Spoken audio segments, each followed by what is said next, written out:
দেশের রাজনৈতিক অস্থিরতা শুরু হয়েছে। এর প্রভাব কিন্তু পড়ছে সাগরকন্যা কুয়াকাটায়।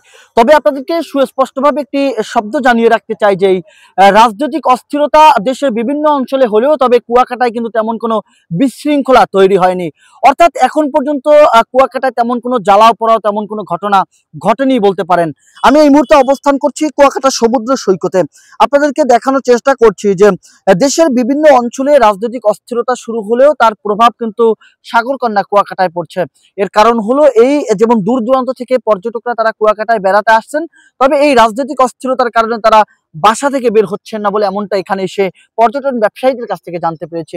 আপনাদেরকে একটু সুস্পষ্টভাবে ক্যামেরার মাধ্যমে দেখানোর চেষ্টা করছি যে একেবারে কুয়াকাটা সমুদ্র সৈকতটি কিন্তু পর্যটক শূন্য রয়েছে এবং যারা ছাতা ব্যবসায়ীরা আছেন তারা কিন্তু ঠিক আগের মতো এই ছাতা গুলো সুন্দরভাবে সাজিয়ে তারা প্রস্তুত রেখেছে।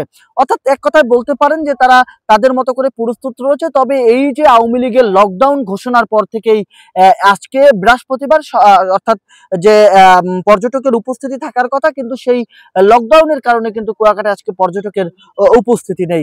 অর্থাৎ হাতে গোনা কিছু পর্যটকের উপস্থিতি থাকলেও তারা আমাদের যে পার্শ্ববর্তী যে উপজেলাগুলো রয়েছে সেই উপজেলা থেকে তারা কুয়াকাটায় ভ্রমণে আসছে বলে এমনটা আমরা তাদের কাছ থেকে জানতে পেরেছি। আমি এ বিষয়ে কুয়াকাটার ফটোগ্রাফারদের সাথে কথা বলেছি, তারা আমাকে জানিয়েছে যে এই রাজনৈতিক অস্থিরতার কারণে আজকে কুয়াকাটায় পর্যটক শূন্য রয়েছে।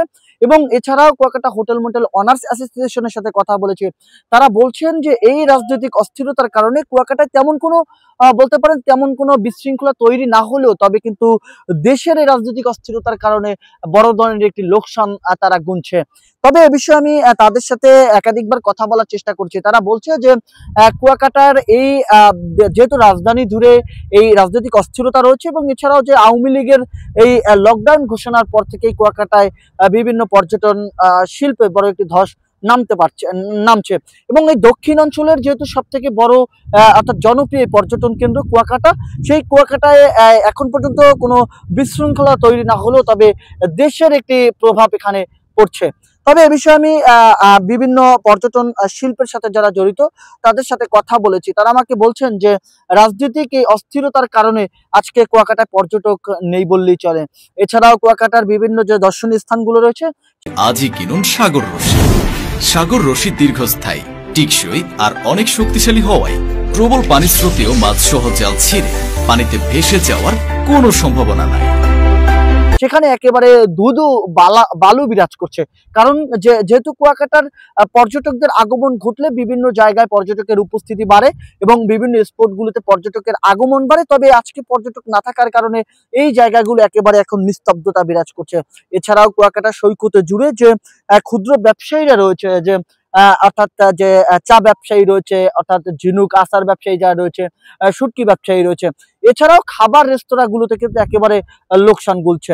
অর্থাৎ খাবার রেস্তোরাঁর সাথে কথা বলেছি, তারা আমাকে জানিয়েছে যে পর্যটকদের আশায় তারা কিন্তু বিভিন্ন ধরনের আইটেম কিন্তু তারা রান্না করেছেন, কিন্তু সেগুলো একেবারে এখন নিস্তব্ধ, অর্থাৎ বলতে পারেন যে লোকসানে পড়তে হবে, ফেলে দিতে হবে সেই খাবারগুলো। কারণ কি আজকে কুয়াকাটায় পর্যটকের আগমন কম, আগামীকালকে যেহেতু শুক্রবার রয়েছে সাপ্তাহিক ছুটি, সেই সাপ্তাহিক ছুটি উপলক্ষে পর্যটকের আগমন বাড়বে কিনা তা নিয়েও আশঙ্কার মধ্যে রয়েছে পর্যটন ব্যবসায়ীরা।